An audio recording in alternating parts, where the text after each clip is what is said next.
Welcome to the Penance Halloween 2020, this week with Party Advantage Pod. So, who are you?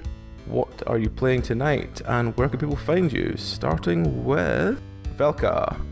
Hello, I'm Cassie. I will be playing Velka Stormfrost tonight. I am the host and DM of Party Advantage Podcast. We are a 5e play podcast, and we have a ton of fun. We're on Season 3 right now. And this year we've also added our fellow player and character to the show, Becky.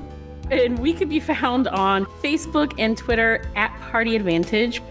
And we also have a website, partyadvantagepod.com. Awesome. Okay, next is Dagoro. Hi, I'm Adam. I play Tagoro tonight, and I also play Tagoro on Party Advantage Podcast. He's a half-orc barbarian on the podcast. Tonight I will be playing him as a full orc fighter. Awesome. Next is Manny. Hello everybody, I'm Kyle, a player at Party Advantage, and you can find me anywhere that Cassie said. And tonight I'm playing as Manny, the halfling mage. Yeah, hopefully things will go well. Next we have Garrus.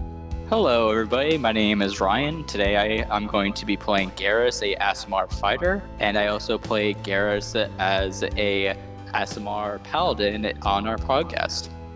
And finally, we have Diamond. Hi, I'm Becky. I'm new to the Party Advantage podcast. I usually play Roshin, the undead sorcerer, but tonight I'm playing Diamond, an elven fighter. And it can be found wherever the other Party Advantage people can be found. Alright, so that is the cast for this evening. Let us begin. So, as per usual, for these Penance RPG Halloween specials, you have answered a request for work on the wall of a tavern. As you arrive to find your contact, you are escorted to the back room of this tavern. You notice that this room is one with the actual locking door, as opposed to one with just the curtain that comes over. And after a couple of minutes of you sitting there with your drinks, a skinny, strange-looking man makes his way in. He seems quite skittish. He walks in, closes the door behind him, locks it, walks over to the window, closes the curtains after making sure no one could possibly look in, and then walks his way towards the table carrying this quite large pile of books. And as he approaches you, he goes, "Hi there. So you've answered my need for work, yes?" Yes. Yeah? Oh, wonderful. Right. I know I was quite vague, but I need you to go and collect things for me. Just a small thing. Okay. Okay, what kind of thing we talking about, bud? It's, well, the two of them, they're furry, but they're just small, they're innocent little creatures. They just need care and attention, and they will be completely fine. Are you okay? yes, I'm fine. Don't worry about me. Just please bring them back to me. Once you've brought them back to me, everything will be fine. And they're creatures? Yes, just normal, everyday, magical creatures. Like what? Like, yeah, fluffy creatures, dangerous.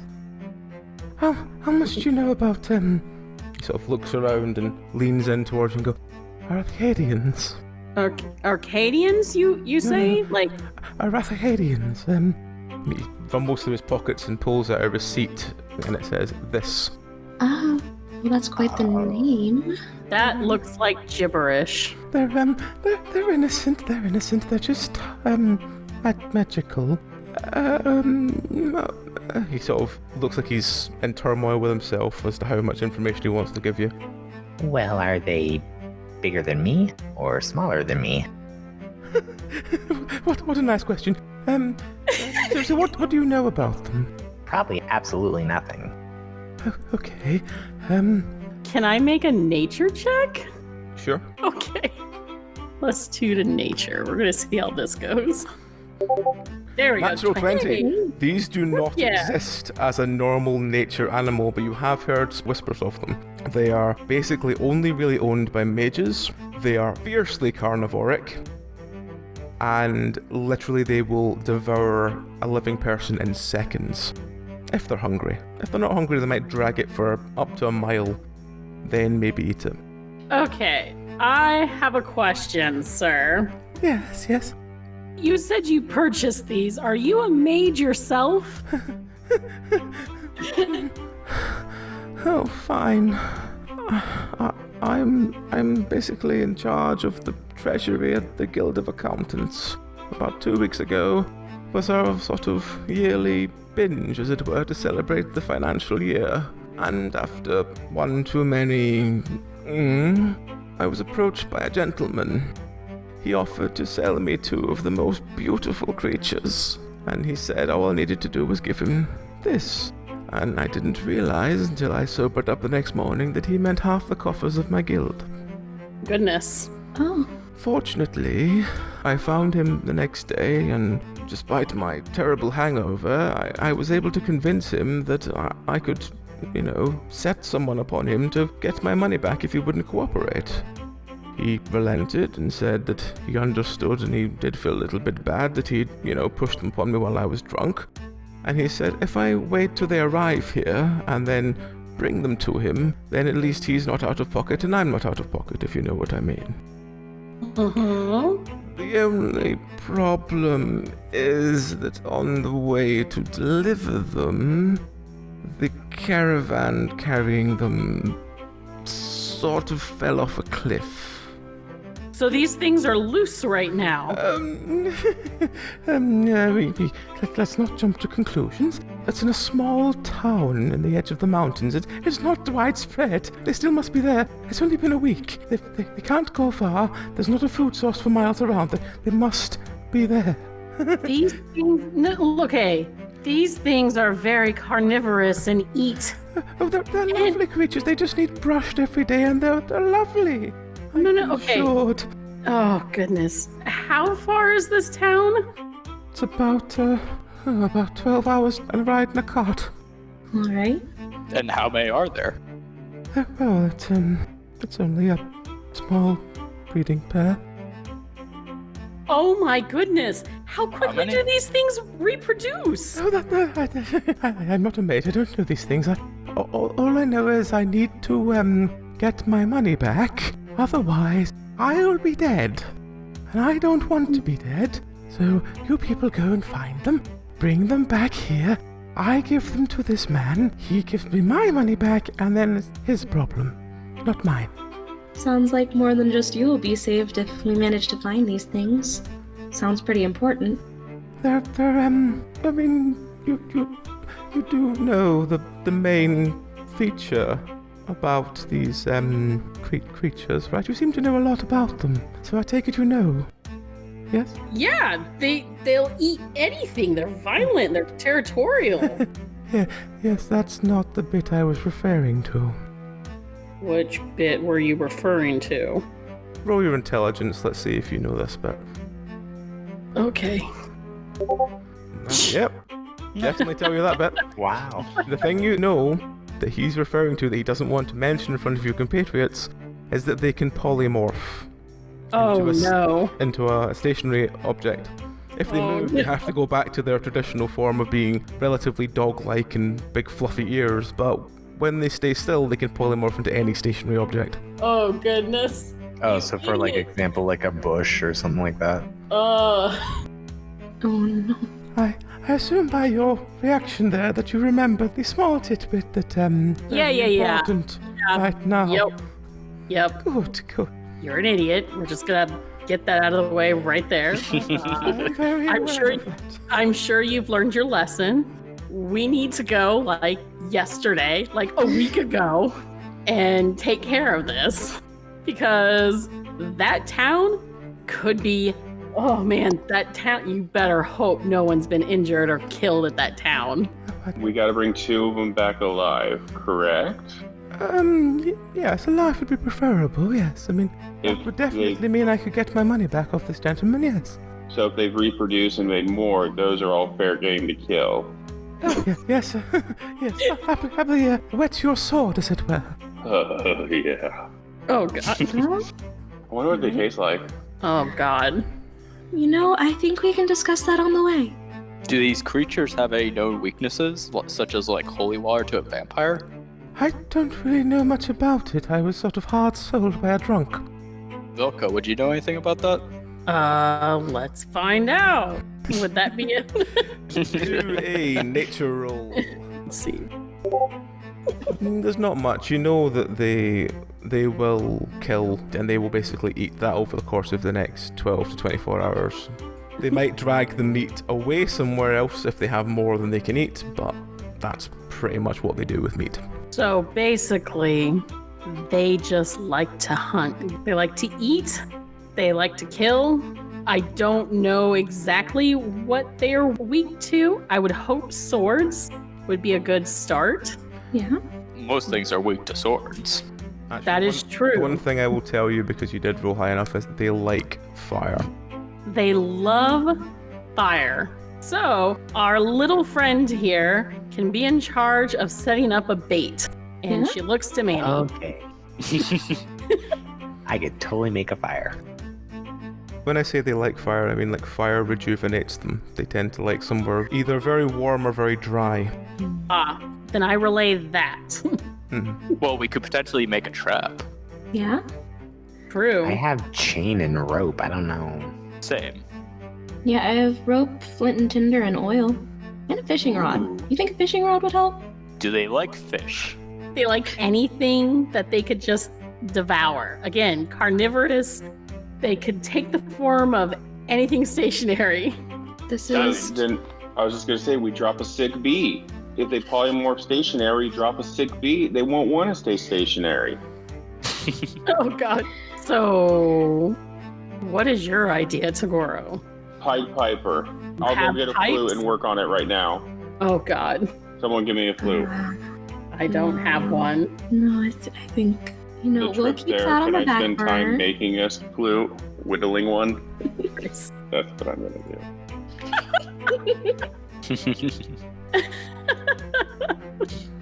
Jesus. Well, this is gonna go well for us. What is the name of this town? Oh, the name of the town is Luchgobar. Again, he rummages through his pockets and produces a piece of paper with it written on it. The driver of the cart is apparently alive there. I mean, this is where I received word of his, accident, as it were. I That's a see. good start. All right then. Possibly a survivor. Yeah, perhaps we can learn more from him as to what the heck happened. All right. Well, unless you have any other information that could be useful, we should probably ready ourselves. There is a cart that leaves tomorrow morning. It should get you there by nightfall. Gotcha. Very well. Alright. Alrighty. Oh, just to make sure, like, things are clear. How much are we getting paid for this gig? Because I feel like True. Yeah, this is gonna. with what we are being asked to do and, well, the damages that have probably already occurred since these things have escaped, I feel like this is going to be pretty risky for us. So, what's the offer here? And on top of that, you also kind of misled us. A little bit.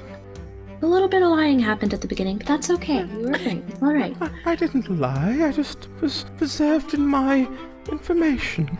Still counts. But, anyways, what's the pay cut here? What is the price of a cut purse these days? I will pay you 100 gold each. I look to the others. Does that sound good? Manny, you're usually the fellow for that. How dangerous these beasts are. Very dangerous, Manny. They're very We gotta- dangerous. How about if they're dead? You would make a 100? great appetizer for them. Oh, I would make a great appetizer for anything. A snack. Now, what about this? If they're dead, because unfortunate, circumstances might happen, 100. But if they're alive, 150 a piece? I suppose that's fair. Sounds And we good only to need me. to bring back 2 of them? 2 of them, yes, that would work. Then yes, I will pay you 150 each if you bring them back alive. Easy as pie. All right. That All right. won't jinx anything at all. That's fine. Right. Well, let's get going. Right. Do you have any further questions for him before he disappears?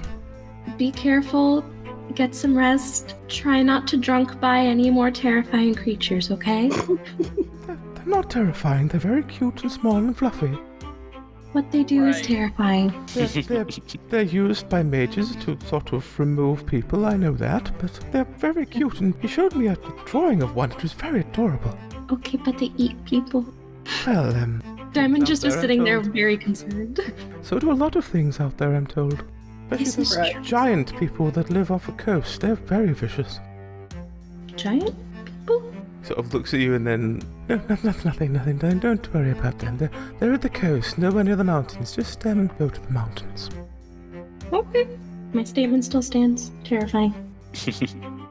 Alright, so if you don't have anything else to ask him, then we shall move on. So, Yep. Yeah. next morning We're good. you all get up, get your food and stuff sorted, you get on this coach. It's a very basic coach, it just looks like a single cart driver. And he takes you up north as far as you can remember going. It's basically been straight north, and the weather starts beginning to get slightly rougher. And as you notice these massive mountains, and the last village before the proper mountain pass is this small hamlet of a village that seems to be your destination. As you arrive, you notice several obvious locations. The first being the town hall, which looks like a converted barn. It's obviously been like a schoolhouse and then a town hall and then so on, because they've had the same signs and then been crossed out. And then it's crudely written above them and then crossed out, crudely written above, and so on and so on and so on. You notice the inn, which looks like it was very much made by human miners, and most of the population around seem to be dwarven. You notice the town square. There is a massive waterfall fountain style thing with 3 dogs atop it. There is several market stalls. One of them looks like a blacksmith, one of them looks like a sort of half-open caravan that looks to be selling like alchemy supplies. One is a sort of old flower shop and the other is the stables, which you're just arriving at now. There's like a house, but the garden is completely overgrown, but you notice a light in the window. And finally, there is the path through the forest up towards the mountain. So as you pull in to the stables, your first choice is the town hall, the inn, or the market square. Where do you want to start? What do you guys think? So maybe start with the inn. Kind of a classic place to find people to talk to. Oh yeah, we could find the driver from the accident. Yeah. Yeah, potentially. All right. Yeah. Just so you're aware, it's early evening at this point. Gotcha. Okay. All right. I think it should be plainly obvious that nobody should be separated at any point. We all should stick together. No matter what, if you have to go to the John or anything, stick together. Should we go to the marketplace first if it's all time based? Maybe even the I town don't know, it's office. evening right now. Or is it evening? Oh, evening. Yeah. Early evening. Early Yeah. evening. Early evening. Oh, okay. Yeah. Diamond raises her hand a bit and she's like, if we're doing the buddy system, I call Velka. Well, that's obvious. Always. To the inn. Yeah. Yeah, I suppose so. Alright, so first choice is the inn. You make your way towards the inn itself. As you pull in on the cart, a sort of youngish boy comes out and takes the horse inside the stables and deals with all that. The rest of you make your way around towards this inn. The door itself looks like a sort of half-barrel motif, like they've tried to make it look quite inviting considering of godforsaken land it's in.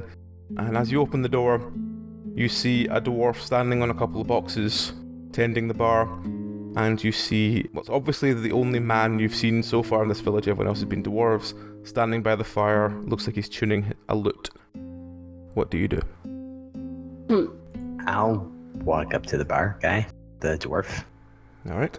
and I'm gonna just, hey, how's it going? Just curious to hear if there's any rumors around. Oh, great, customers, right, right. He jumps off his box and he runs to the kitchen, and he comes back with a wet cloth and sort of slaps it on the bar and starts furiously scrubbing the bar and goes, just give me a minute. And about 10 seconds later he throws the rag behind the bar and goes, right, nice and clean, right, what can I do for you? Oh, I was just wondering if you heard any rumors or anything like that. Also, take whatever's the special drink. Rumors, you say? About what? Oh, any creatures bothering the town, maybe, or crash in the mountains, anything like that? Did she send you here? I'm sorry, who? That bloody woman. Right, me and her were a thing, I swear it. She has to go and leave and tell people about me. Bastards. I'm sorry. I believe there's been a miscommunication. Who is she and what are you referring to? Wait, what are you referring to? What rumors have you heard? Well, we're here, I guess, under an investigation of some missing creatures. He sort of narrows his eyes at you and goes, so you're not here from the Goliath woman that was here a month ago? No, I don't think so. Right, let's start again then. I apologize for that. Hello. I have not heard any rumors. He sort of smiles at you in a very awkward way. Okay. What about missing pets or cattle? We don't really have much cattle. I mean, Daddy's got a lot of goats. And so nothing like goats disappearing or anything like that, huh? You'd have to ask Daddy about that. Can Where we I then? find Daddy?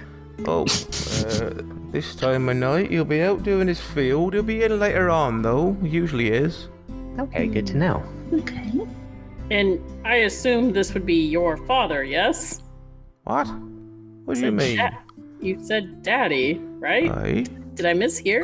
Go order Daddy, aye. Oh, is his name Okay, I think Daddy it's or good, is yeah. he your daddy? No, it's his name. Oh. Oh, I apologize. I was confused. I'm just going to ask for a drink and sip it silently now. Alright, he sort of ruffles behind the bar and he goes, right, I've got a red bottle, and he slams a sort of what looks like some sort of very old wine, and a green bottle, and he puts a bottle with some weird dark fluid in it, and a white bottle, and slams a clear bottle with some really weird looking liquid inside it, and I think I've got an orange one somewhere. You see, I don't know what any of these is, they weren't labelled when I took over. Ah, and how long ago was it that you took over? Oh, it's been a few summers. You haven't learned your drinks? Well, I don't drink, you know. Well, no, but your customers do. How do you recommend a good mead or something for them? Oh, well, Daddy always says we need to keep a clear head so we don't drink. I mean, Patrick over there, he drinks. Don't you, Patrick? And the man with the look just goes, aye. Patrick, my good man, what do you recommend then if you are familiar with the drinks here? The red one. Then I shall have the red one. Oh, right. One bottle or two, and he goes under the bar and pulls out several of these bottles with red liquid in them. I don't know what they are. There's just lots of them. I found them all in the cellar. All right, I will start with one. Right, you are then. And he just hands you the bottle. Just unsure what else to do. All right, I guess I'm drinking it out of the bottle. I don't know how to get that sort of bung thing out of it. But if you can work that out, good on you. Patrick, gotta push his in. Simon kind of leans into Velka like, are you sure? I'm sure it's fine. Listen, I'm not gonna turn down a good drink because he doesn't know what his drinks are. Yeah, okay. I trust you. Yep, let's see here. Can I just try to, I don't know, pull the fucking thing out? Uncork? Yeah, you do a strength roll. Let's see how you get on. Alright, gonna see how this goes.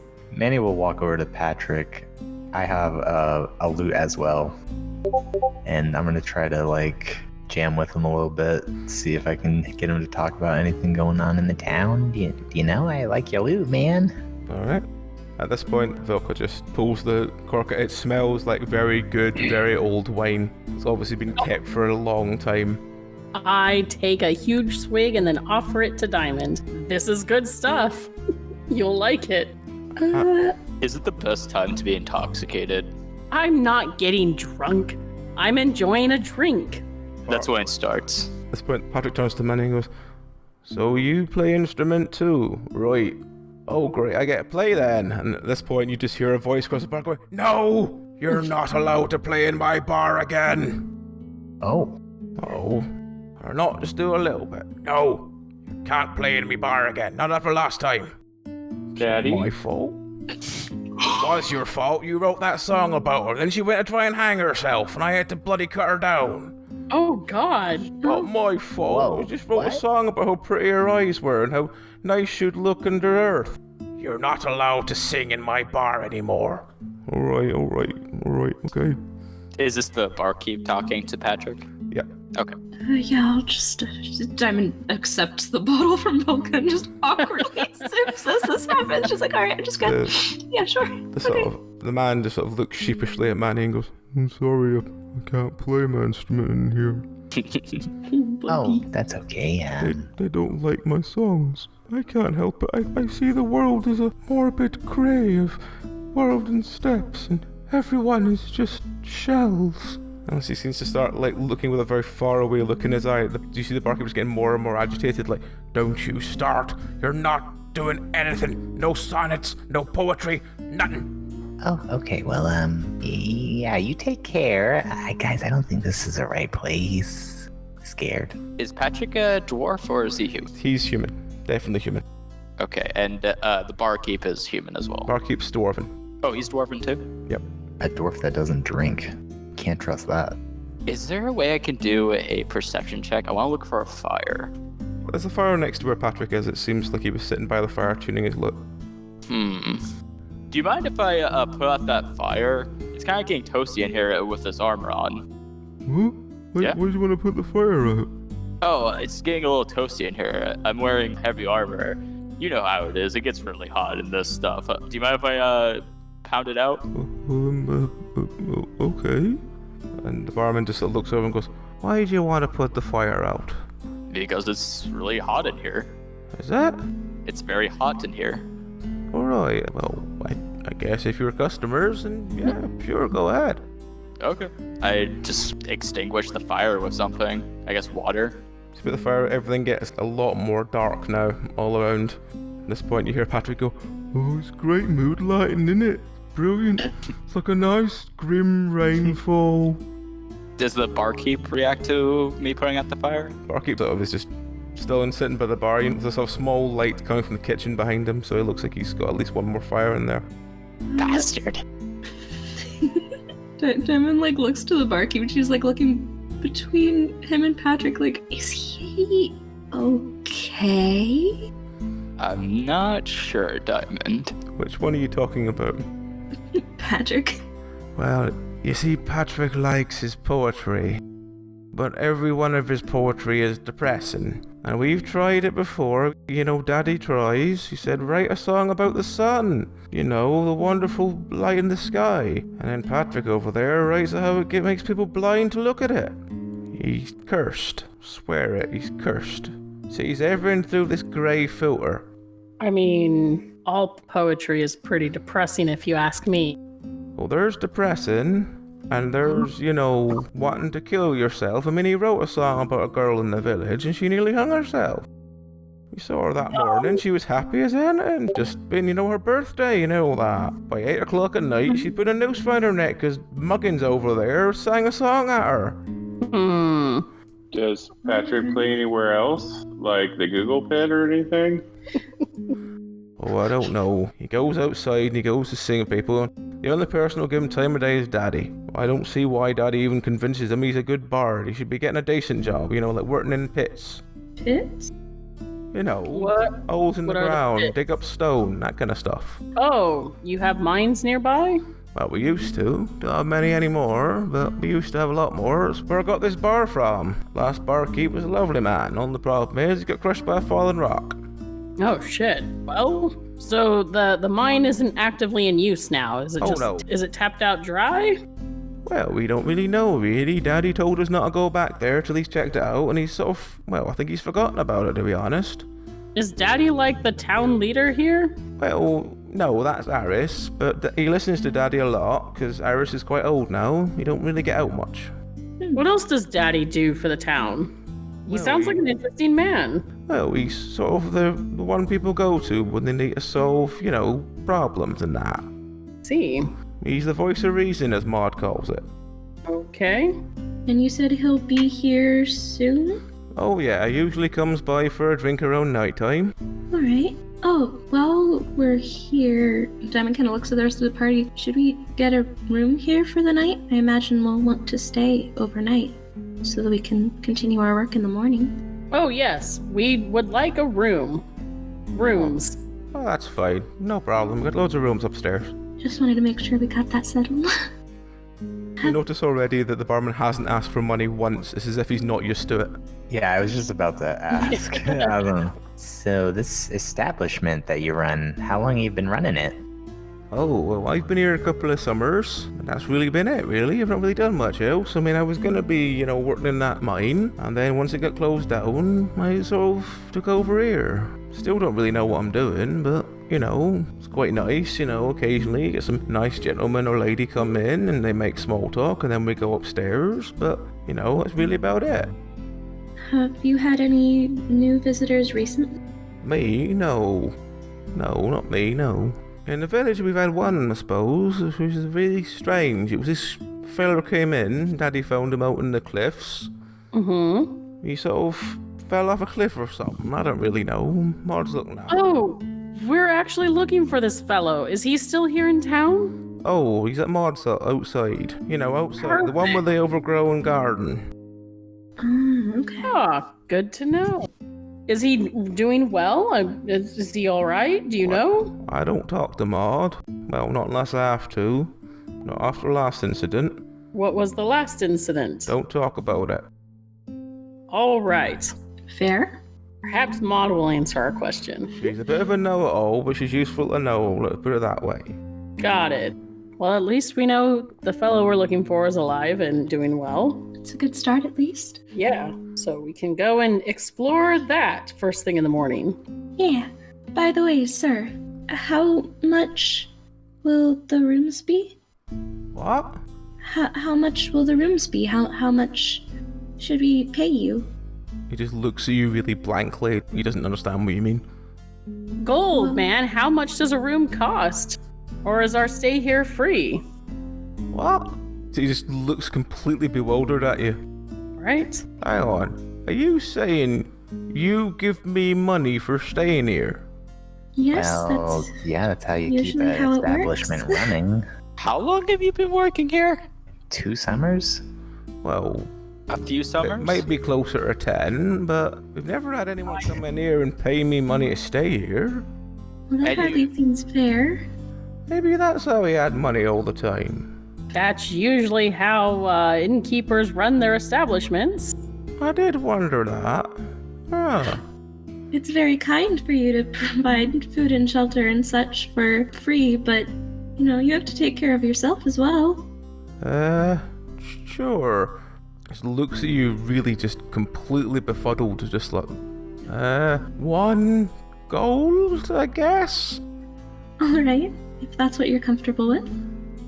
I mean, is that normal? I don't really Yep. know. Yeah, sounds great. Here you go. How's Patrick reacting to this? Patrick's just Is still it- sort of looking in the gloom, just like, it's wonderful, it's like my own cave. Oh, everything's as dark as coal. Oh, this is really blissful. Well, I'm glad he's happy. Patrick. I start scooting my chair to him. Oh, God. Oh no. Hey, can I have a private show? What? Oh, God. People want to hear my songs, Reese. People want to hear my songs. They really I don't want to do. hear your songs, Patrick. Now shut up.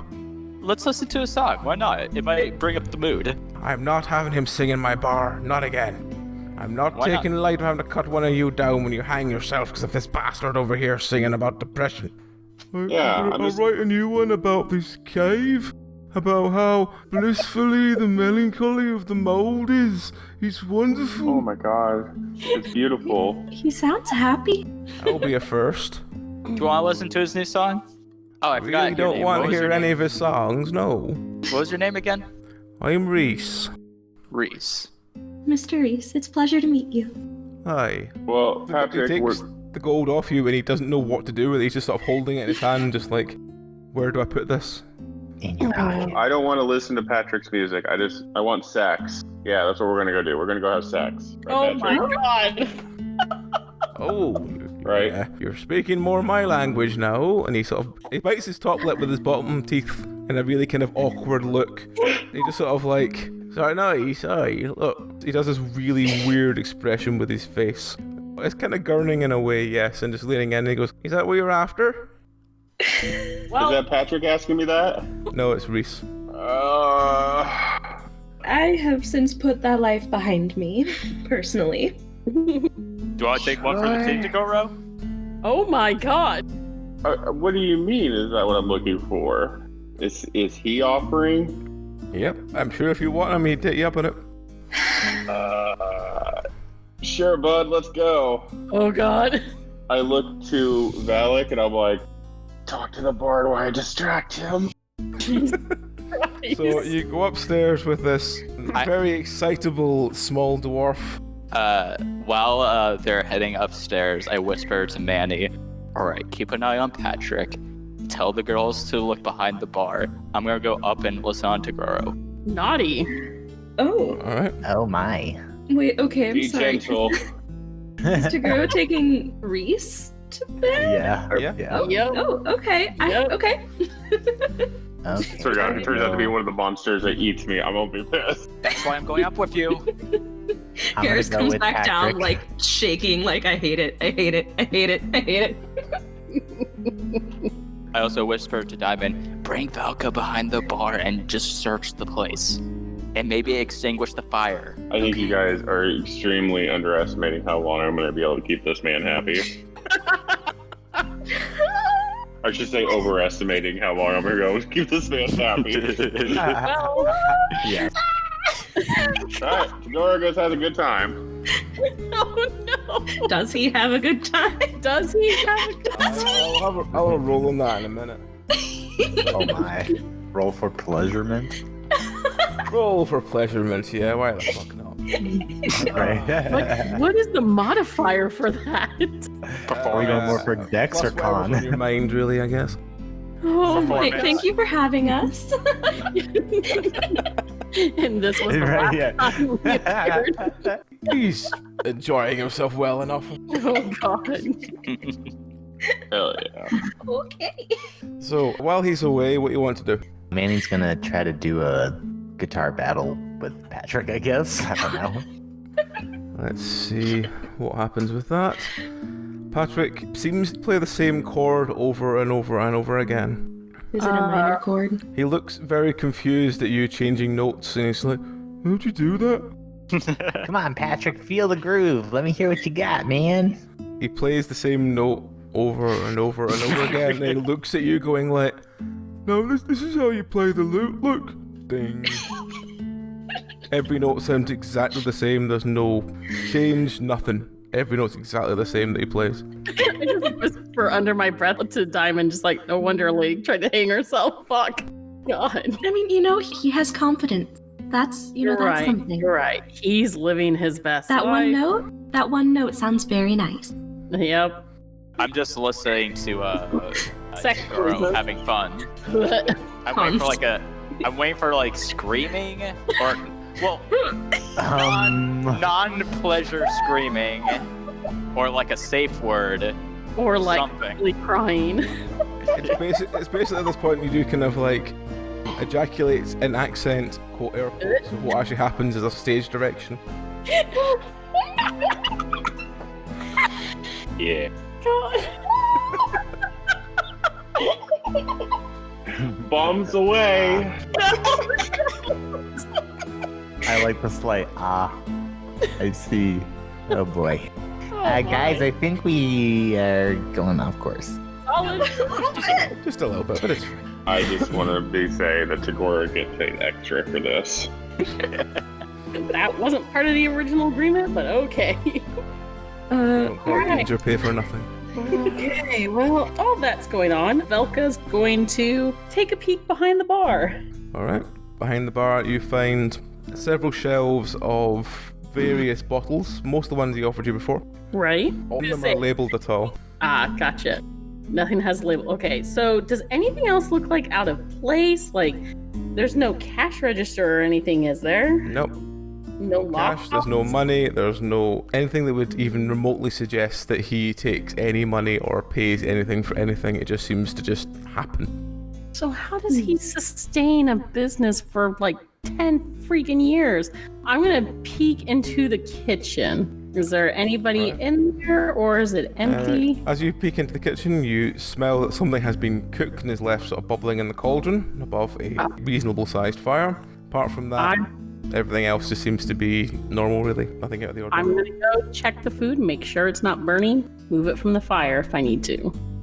Yep, you basically taste the food. The food is completely fine. It tastes not great, but not terrible. It's sort of very bland in between bar food.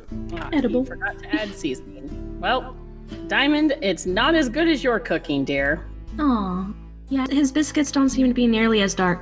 Yeah, these look too raw for me. Anyways, I guess we're just waiting for Tagoro so we can call it a night. After about another maybe 10 minutes, you see the barman limping down the stairs with a smile on his face going, it's fun, that one. Oh, Wait, Patrick didn't play the song. damn it! That was your job, Manny. I was trying to get him to play the song. You The amount failed. of anger, I'm going to kill you. The amount of anger that I took literally took one for the team. You had fun. Don't You complain. were very excited about this. Oh my god! You all. Bro, I tried. So was had he human? Was he a tongue dwarf? battle. Yes, he is. Are you sure? Well, he may be a sex god, but besides that, yeah, human. Okay, there goes one candidate off the list. Good talk. You think he'll call me? Oh my god. How about you guys? Did you guys do your part? I checked the bar and the kitchen, and I made sure you were safe. Yeah, What how's Patrick said. yeah, Manny, what did Patrick say? Absolutely nothing. He's a very, very, very, very bad player. So either the person hung themselves because he's so bad, or there's really something deep and he just wouldn't give it to me. maybe Tagoro Maybe needs Tagoro to... can. Yeah, maybe Tagoro can move him. Maybe Tagoro needs to seduce Patrick next. Well, I think I've used up all my skills for the day. I think the next person we need to interrogate, not the right word for this, but is Daddy. I suppose so. Yeah, I guess we're just vibing Yeah. and waiting for that one. Alright, so as this time slot runs to an end, do you wish to stay in the inn or do you want to go to Maud's hut? Do we want to talk to Daddy or do we want to talk to Maud? That's the guy who we're looking for, right? Well, she has the guy that we're looking for. We can always try to talk to Daddy tomorrow. Yeah, we can try to find It him would probably later. be a good idea to check in on the fellow who was in the accident. Yeah, True. I think that's a good idea. If they'll let us into the house so late at night. That's Alright, true. so you leave the inn with the beaming Reese behind the bar going, well, if you're staying for a while, just let me know if you want round 2. Oh man, that barkeep, he made out today. I winked at him. Oh my god. You know? He got paid since after 10 years. He hasn't been paid. He got his first gold. And he got laid. So. Trust me, honey, he got paid tonight. he got Right. Listen, he got laid by an orc. He got a raise. Okay. All right. Vomit here. Uncomfy. So you leave the inn and you make your way towards this very overgrown garden and the house in the middle of it. As you kind of walk through what looks like a small, quite dilapidated stone archway that seems to lead into this garden, you notice that most of it just seems to be grass that's just grown literally to the height of a dwarf. No one seems to care about this garden at all. As you walk nearer to the house itself, you see a light on in the window. So you knock on the door and after a couple of seconds you hear a, "What?" Who wants to take this one? Hi, yes. We're looking for a gentleman that might have been in a bad accident. At this point you hear a sort of slight rattle of the lock on behind the door and it's opened by what looks like a about average height female human with long black hair. looks like middle-age-ish, and she goes, "And what about him?" Well, I believe we're trying to obtain some creatures that he was transporting. Any information would be very helpful. She sort of narrows her eyes at you and goes, "Creatures?" She looks around and goes, "Oh, you better come in then." And gestures you all inside and closes the door behind you. Awesome. Thank you, ma'am. I'm sorry that we're bothering you so late. We just wanted to make sure he was safe and well. So, this is the fellow you're looking for, and she takes you to a side room where there's a middle-aged looking man who's gently convulsing, really under a very thin blanket. And as you look to him, he seems to be going, furry creatures, horses, no. He's been like this for a few days now. But, Jesus. Doesn't seem to calm down too much. I mean, this is with what basic medicine I can give. He's better than he was, but that's not really saying much. Was he injured or anything when he was brought to you? Oh, he had several broken bones, yes. He just kept talking about furry creatures. Well, that's all he seemed to talk about. I mean, I assume it must just be the goats from Daddy's farm. I don't think so. Why? What did you know? Have you been sent for this person? You from that strange city to the south? He was transporting some cargo that we were hired to come here and not only check on his well-being, but also fetch this missing cargo. Do you mean the books? Along with the books, there were a few other things. Do you have the books with you? No, most of them are still in the town hall. That bloody Ethel still got them. Oh. Well, we definitely need to reclaim everything that he was transporting. I mean, what kind of person thinks children should have books about demonology? I was not aware of the contents of the books, just that there were stuff and being transported. Diamond very visibly tenses. She just narrows her eyes again at you and goes, "So what do you know?" That these items were being transported when there was an accident. But what items? There was only him in the books. There were no creatures with him? He was supposed to also be transporting a couple How many books were with him? I don't know. I didn't touch the books. I only know that they were there because Ethel was bragging about how she'd convinced Daddy she could have them in the town hall to use to teach the children. And how many books were there? About 20, maybe more. I took a pile of them back with me from Ethel. She points to gestures to a pile of about maybe 5-6 books in the corner. And as you flick through the top one, you notice it is very much a very highly demonic tome written in blood. Nope. That's not good. Just stay over here. So, out of character question to the rest of my party. I feel like someone here needs to know what's happening. Like, should we just tell her the truth? Or I'll look at one of the books, and as I'm looking through it, I accidentally tear one of the pages. This is the corner. As you do that, she walks over and she literally slaps the book out of your hand and says, "If you don't respect others' property, you should not be allowed to touch." It was an accident. I got big fingers. I'm sorry. And this is an accident too, and clips you around the ear. Alright, listen, he is pretty clumsy, but he won't do anything stupid like that again, will you, Tagoro? Of course not. She's been taking care of this dude. What's the harm in telling her the truth? yeah. Yeah, why not? Okay.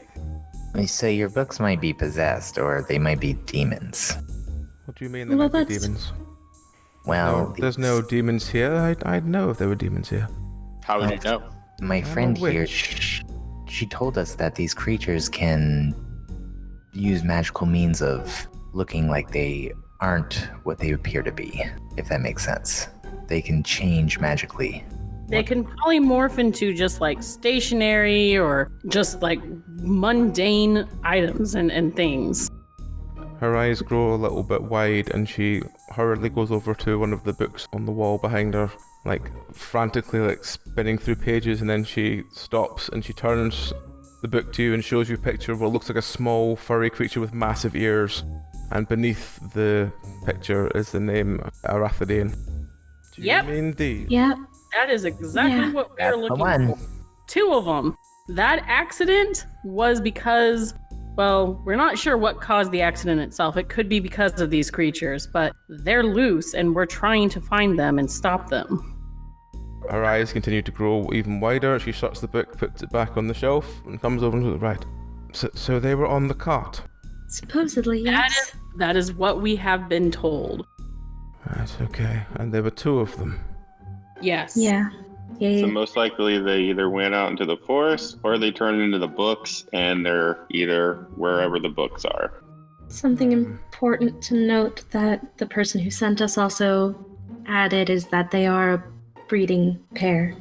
You see her. Oh, they'd be You see fucking. her visibly get angry at this point, and then just seem to quietly dissipate into herself, as in she's like, those stupid bastards. She goes, it wasn't someone from the village, was it? What do you mean, someone from the village? Here in this It village? wasn't someone from this village who ordered these, was it? I'm not sure. No, I don't believe so. We were hired by a person from the town down south. He stupidly got drunk and purchased these. Then once he He realized... described what they look like and how they acted. Right, well, I suppose we better get looking for them. Yes. We heard this guy named Daddy is the one who found this poor fellow. Do you think Daddy could be of any assistance to us? Usually I would suggest you speak to Daddy, yes. He seems to be the sensible one of the town, the one they listen to, not like Harris. Harris will do some strange policy just because he thinks it's entertaining, whereas Daddy seems to actually have people's interests at heart. Alright. Well, it sounds like you and he are some good people to have on our side. Yes, well, he's probably the only useful one in town. Everyone else is a bit, well, let's just say simple and move on from it.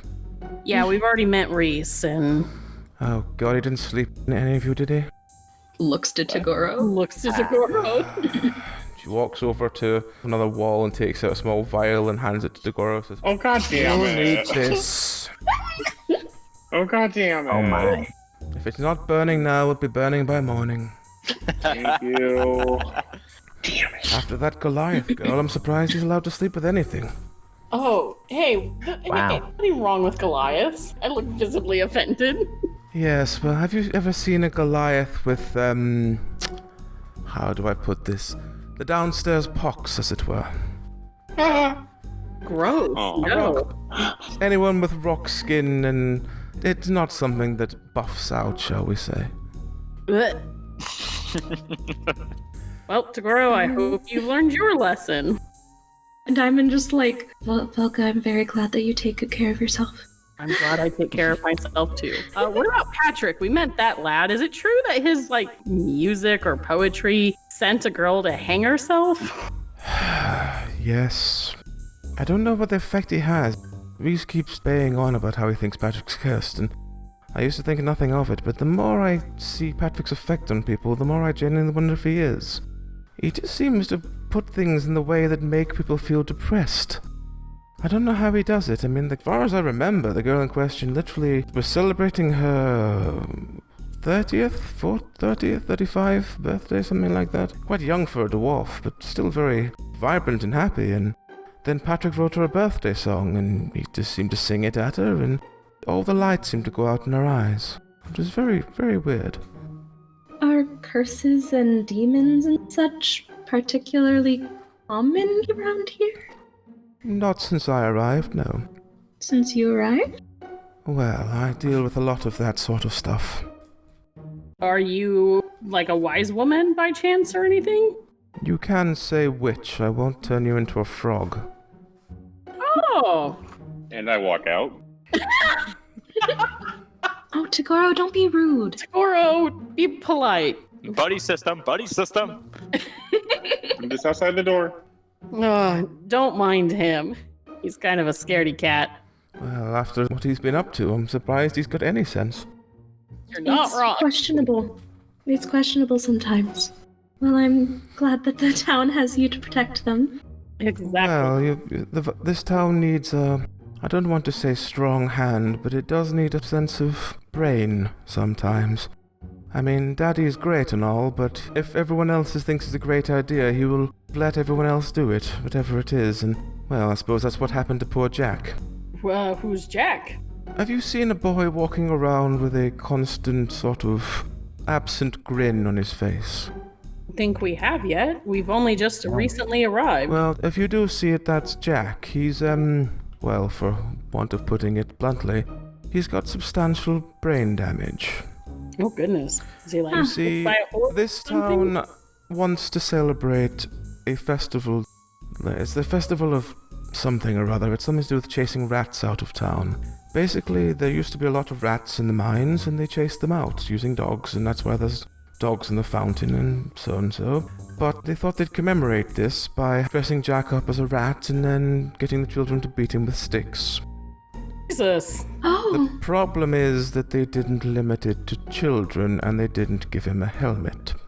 oh. That's terrible. The boy is slightly damaged from it.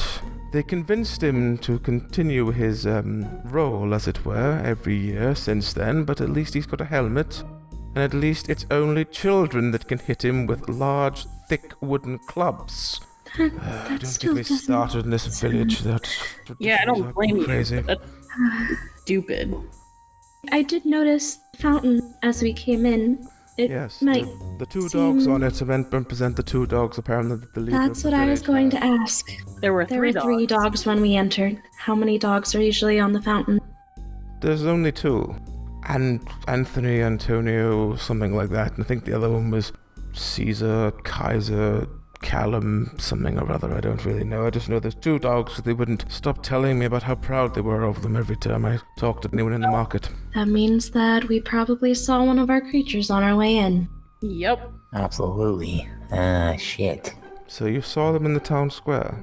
Well, we saw the statues and we saw three dogs, but you say there's two, so since these creatures can take the shape of anything, I'm wondering if that's where one of them is just hanging out at the moment until it's ready to eat again. Or was, at least. Where are we to that fountain? The fountain is just outside. You can see it from here, and she points out the window, and you see clearly in the moonlight two dogs on top of the fountain. And Okay. shit. Well, looks like we're still not getting anywhere, except for these books. What do you think we should do with those, gang? Are you able to, like, safely contain and make sure those books are destroyed, miss? These books I have got fine, but you're going to have to fight tooth and nail with Ethel to get the rest of them from the town hall. I think we can manage that. If we get them and bring them to you, will you be able to take care of them? I should be able to, yes. If you're going first thing to the town hall, you'll find Ethel trying to teach the children. Well, it's probably too late for that tonight, but we can definitely do that in the morning, Yeah, yes? she teaches first thing in the morning, usually, yes. All right. So And then long as by the I don't have by to the handle the afternoon, she usually goes and does something else. I don't know where she goes, but I know she's definitely there in the morning because I've heard her singing at the children. Oh, is she a good singer or? She's about as tuneful as Patrick. But the Oh. problem is people think she's a lovely light spirit of fun and happiness and bubbliness, and it just gives all women a bad name. Well, we'll definitely look into her tomorrow as well. Is there anybody else of note you think or you recommend we should speak to tomorrow? Well, who have you spoke to so far? Reese and Patrick. I suppose Gerard won't have much to say. Grunnings knows a little bit about these creatures, I suppose. He apparently has dealt with them before. Where In can we fact, find? He owns a sort of caravan-like stall in the town square. He's the tiefling. If it's not bluntly obvious that he's the one that deals with demonic, then I don't know what is. Alright. Wait, so these creatures are demonic? No, but they're kind of demonic, really. They're made of magic, as it were. So they're not actually of this realm, as it were. And tieflings being tieflings have, I suppose, experienced more, things brought through portals than any of us will ever see. Alright, that's good to know. Are there any other particular landmarks or, I don't know, just something, Well, things that we should know if they're out of place? the crash site was just along that mountain road. So if you go through that sort of forest mountain road there, you'll get to the crash site. Apart from that, there's just really what you can see, really. All right. Nothing really much more I can offer, I'm afraid, but tomorrow morning I will start with the marketplace and I will have a look myself, see if I can find anything. Excellent. That'd be Thank you well very appreciated. Thank you very much, Miss Maud. Thanks a lot for all of your information. If there's anything else I can do, please just come find me. If I know we're looking for these creatures, then we've not got much time if they are a breeding pair. Right. Will you also be alright keeping an eye on this fellow here? Oh yes, that's fine. He Okay. doesn't really do much. He just sort of lies here and occasionally twitches. So, yes. I was actually about to ask, would it be too much if we could bring him along? What, to the market What to square? do with him? I could carry him on my back and make sure he's safe. He might be some useful because, yes, he did get damaged, but he survived somehow. Maybe he'll have an idea what to do. Now you mention it, that would probably explain these. And she walks over to the man twitching and she points to his neck and you see two very small sets of what looks like 4 or 5 teeth marks. Like an upper and a lower set just in the back of his neck. Is it like fresh or is it like scabbed over? It looks like it must have been, when they brought him in, it must have been fairly fresh, but it's healed up. I thought it might have been shrapnel, but now you mention it's one of these things, it's quite a possibility that it tried to get him in the back of the neck. Huh. Do you mind if I bring him along with me? Well, I suppose so, but I'd suggest you leave him for rest tonight and pick him up in the morning if you want to take him. Come for him in the morning. Please be careful with him, and people might ask questions, so just tell them that I've told you it's okay. Okay. I gently pick him up and like cradle him in my arms. Garrus, I think we are going to let him rest tonight. We're gonna let him rest tonight and then come back for him tomorrow. Besides, in the state he's in at the moment, he doesn't seem like he'll be of much It's help. late, Garrus. What the fuck are we gonna do with this dude? I just don't want to come back and see him dead because he's the only one who survived these monsters and they're probably on his trail. At least if Taking he's... care of him. Yeah, but she's a powerful person, but she's still one person. Is that out of question? I mean, she's been doing a good job so far. I suppose you're right. Yeah, I think it'll be alright to leave him here. Famous last words. Alright, I guess we're moving on. Alright, so you wander back to the inn. As we walk back, what do you guys think about maybe breaking into the place and trying to steal those books instead of talking to that lady about it? I just don't want a lot of people to know about this. I mean, if we start telling everybody about these books and these creatures, it could cause a panic and maybe the creatures will become more ravenous. I don't know. Yes, but if we're caught breaking in somewhere as strangers to this town, I can't imagine that will be received well. Exactly. That could just shoot us in the foot. True, and I get that, but the And I re- bartender didn't even give us a problem about giving him gold. I mean, no offense to this town, but everyone kind of seems a little loony. Doesn't really know what's going on. I don't know. It just doesn't sit Bro, what right. do you think? Did you guys fill me in? Because I left when I found out she was a witch, because I'm scared Yeah, of witches. sure. We filled you in, pansy. Okay. So why do we need to get the books? I guess they could potentially have more information about the creatures, I suppose. Like maybe there's a way to tell a regular animate object compared to them, perhaps.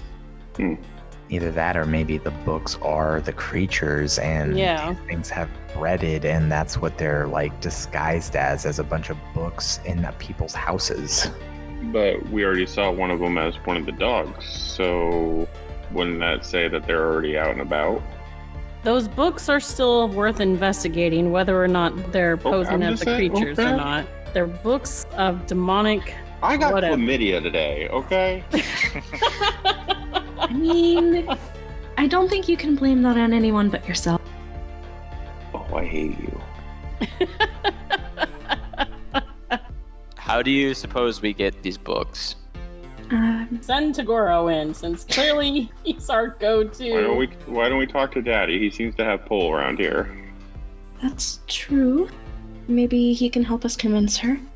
I just don't want to keep telling people about these creatures because we don't know these people and we don't know what kind of state these guys are in. Mm-hmm. We don't want to cause a bunch of chaos by letting people know that these things are around here. I feel like True. if we tell Daddy, I think that will be fine. Just one more person. We don't have to tell the librarian, teacher, lady, whatever. We can just tell her that we're coming back to get lost goods from the cart. Why do mages want these things so bad? Again? Disposal? Protection. I mean, there has to be something greater than that. Like, these things polymorph and eat things. You can't just say that they're just protection. I bet the witch has something to do with it. I don't trust her. Okay, but to be fair, you're kind of a scaredy cat when it comes to witches, and she was very forthcoming and helpful. She's given us the best information we've gotten so far. And she's been taking care of that man inside who was in the accident. Mm-hmm. But what if, like, the teeth mark? What if it was the pillow? They take inanimate objects. Did you stab the pillow just to make sure? What if it's, like, reason why he's twitching is because they're, like, feeding on him? I don't think Did anyone that's pull the blanket back? Anyone do that? Y'all? No, Well, I I didn't didn't trust do. witches. Oh, God.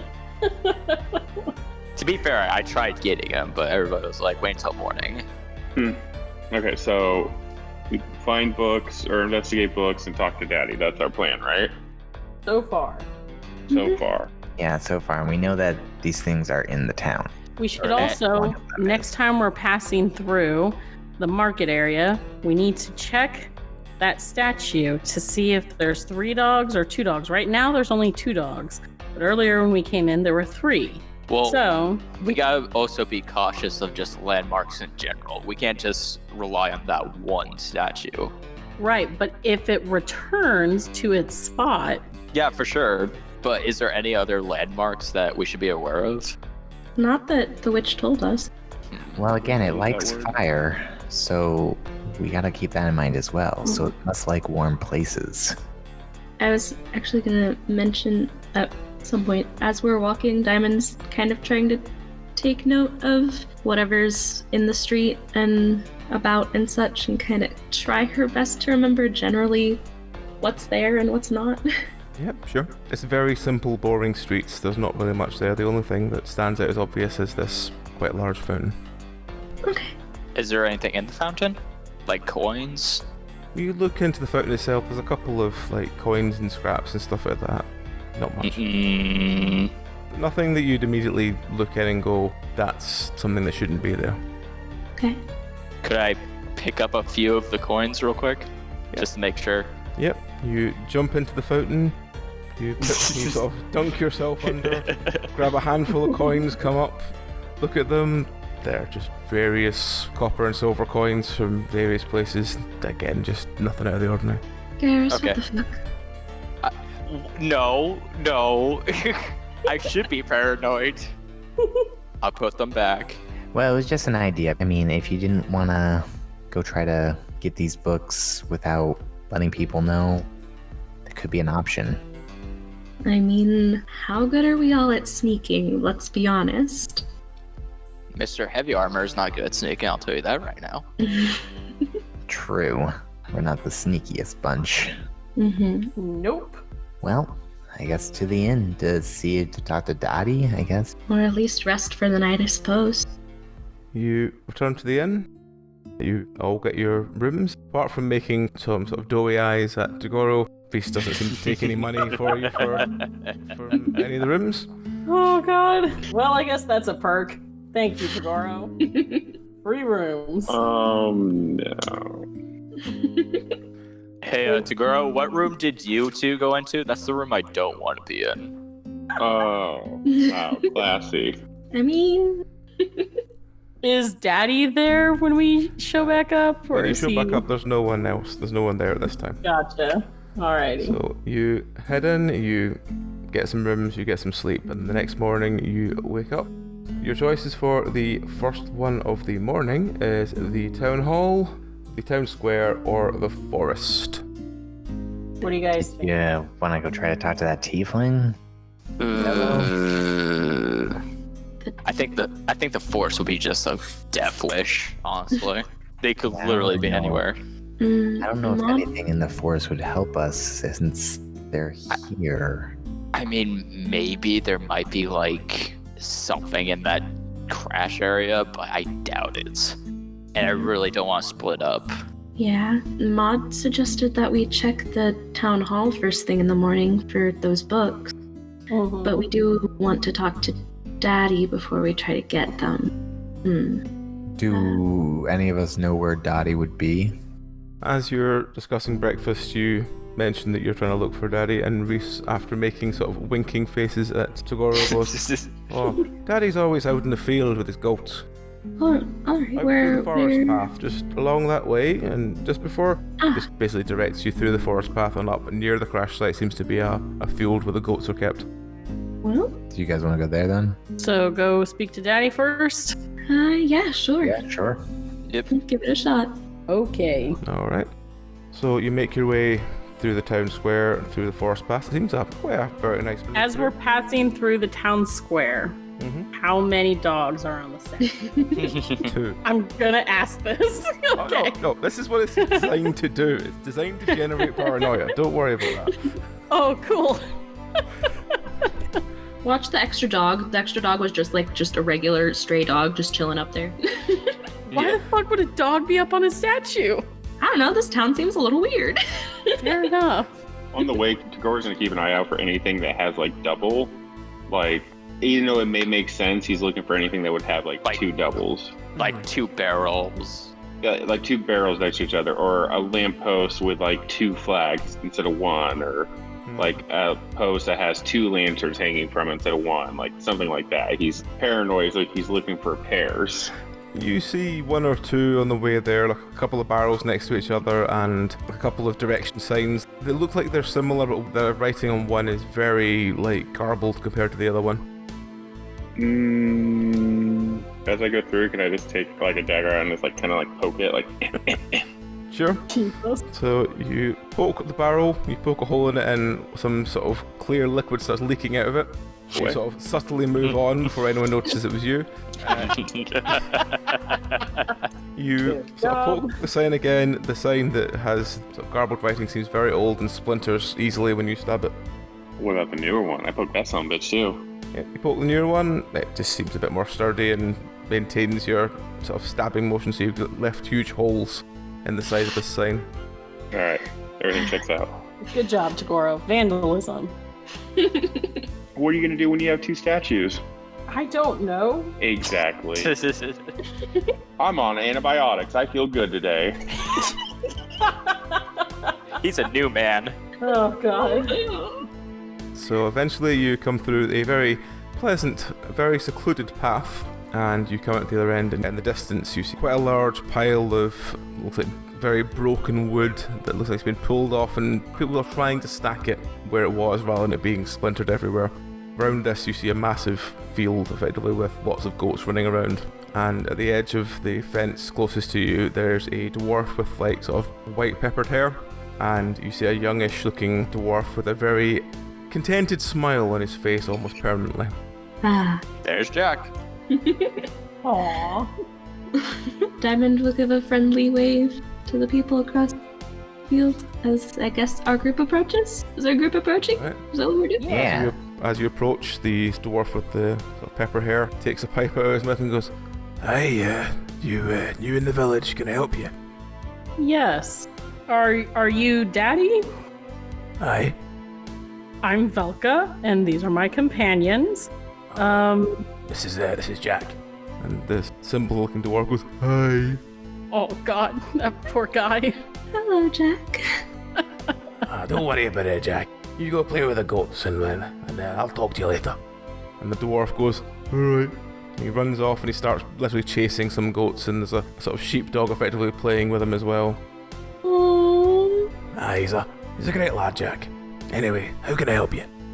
We were here to inquire about an accident about a week ago now. A gentleman was taken to mods, and you were you mean the one who caravan? came. Yeah, Towards yeah, the pile of shrapnel. yeah. You were the one who came upon the accident. I came out to check because I heard one of my goats bleating, and I came out to check on it and found this poor crater just lying there, and he's lost a lot of blood. But I picked him up and carried him back to Mods, and Mods sort of stopped the bleeding, and I think he's going to make a recovery, but he seems he still seems a bit twitchy. He is. We met Miss Maud last night and checked in on him, so we're glad to know what she's my grandpappy using... would call a nippy sweetie. Yeah, she's a very kind lady.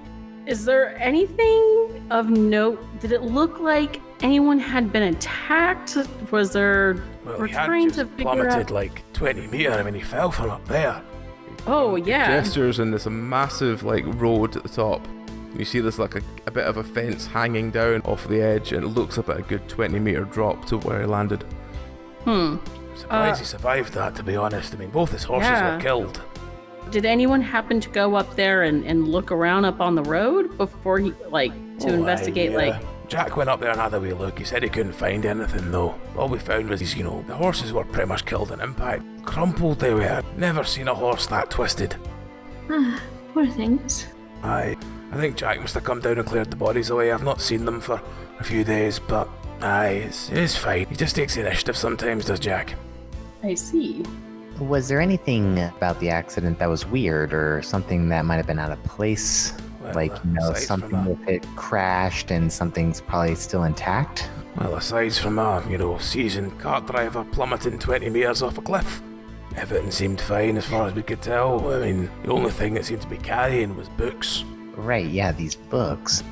I mean, they all looked a bit weird to me. I mean, I don't read, but they all looked a bit weird to me. They had these weird squiggles and pictures, and I didn't really want to touch them, but Ethel sort of got in my ear and said, we don't have many books, at least the children need to learn, and what do you do?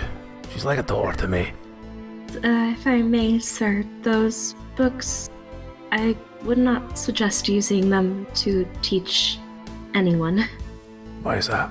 At least the books that I saw were very dark and demonic in nature, and... Oh, there's no such thing as demons. Don't worry about it.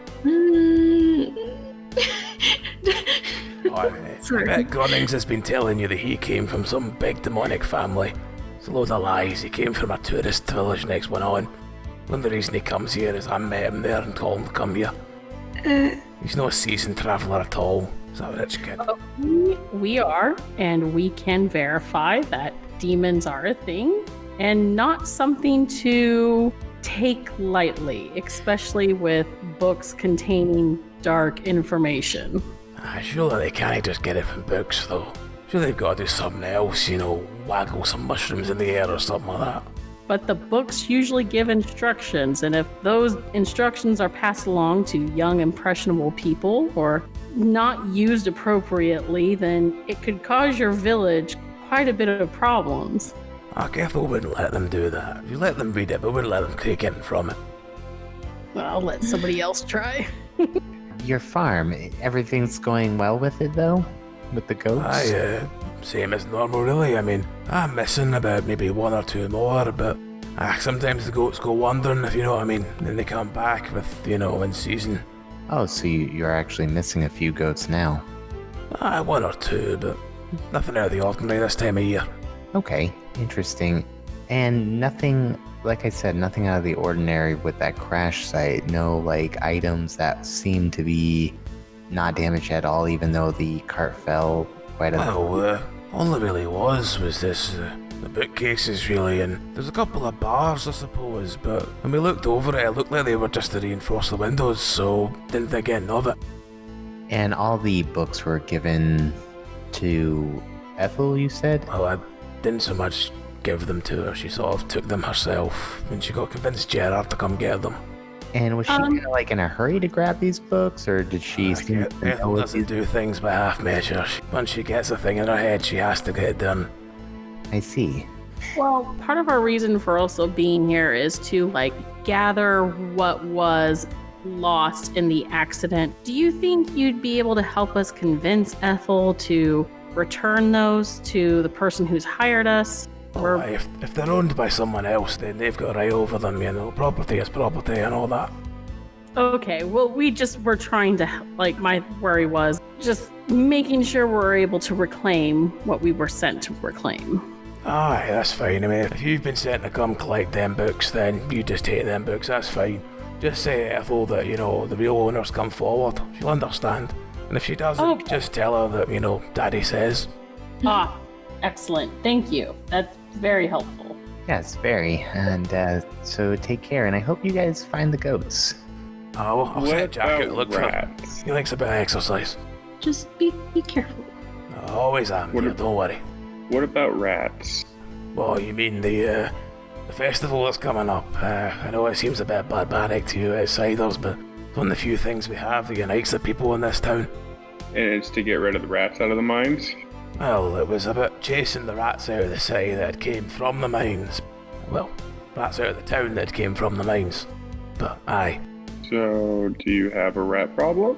not anymore, no. Yeah, we had a really bad problem for a long time, but as I said, my father, Granddaddy as he was known, he was one of the people there who helped chase all these rats out of the town.